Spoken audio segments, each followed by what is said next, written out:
C'est-à-dire que les Juifs français ont collaboré aussi, au niveau de les instances représentatives, au Veldiv. C'est-à-dire qu'ils ont dit on se débarrasse des Juifs étrangers pour se sauver, nous, Juifs de France. Et c'était le consensus de la Révolution nationale de Pétain, c'est-à-dire à l'Allemagne, vous prenez les Juifs ressortissants du Reich, qui sont des sans-papiers, c'est-à-dire des clandestins, et des ennemis du Reich, ou des gens qui sont dépendants du Reich au sens administratif et militaire et policier, mais vous ne touchez pas aux Juifs français. C'était ça le deal, ce qu'on cache systématiquement.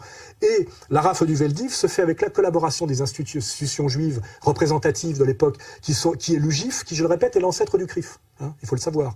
Hein, voilà. Et donc, si aujourd'hui on dit que la France, c'est la collaboration et c'est Pétain, il faut dire aussi que le CRIF, c'est l'UGIF. Hein. Or, je vous rappelle qu'à la Libération, les Juifs collabos de l'UGIF, qui étaient très nombreux, quand on lit les décomptes de Robatet dit qu'il quitte Vichy tellement il y a de Juifs à Vichy autour de Pétain, dont le premier, Emmanuel Berle, mari de Mireille du Petit Conservatoire, écrivait ses discours, hein, il faut le savoir. Bon.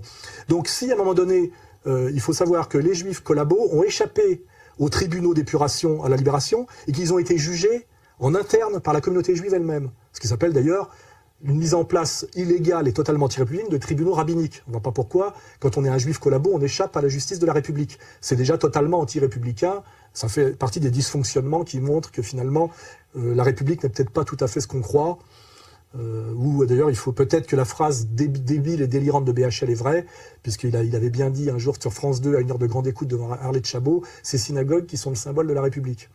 Je pensais que c'était une stupidité, finalement c'est peut-être vrai. Voilà. Enfin donc, si l'idée c'est que les Juifs collabos ont échappé à la justice parce qu'ils étaient collabos à cause de la pression de Vichy et la pression allemande, exactement comme le père de monsieur Drucker, qui était un juif collabo de première, qui envoyait les petits juifs non français à la déportation, notamment à Nice, en leur regardant la quéquette, et qui a terminé médecin-chef du camp de Drancy. On pouvait toujours dire, oui, mais il n'avait pas le choix, parce que pour sauver les Juifs de France, il fallait balancer les enfants d'Isieux. Non, excusez-moi, j'ai dit une connerie, les Juifs niçois. Donc à ce moment-là, d'accord, mais à ce moment-là, on va dire la même chose. Si la police française et la haute administration française est obligée de faire une politique anti-juive qui n'était pas du tout la politique française d'avant 39, c'est parce qu'elle a la pression de la victoire allemande et de l'occupation allemande.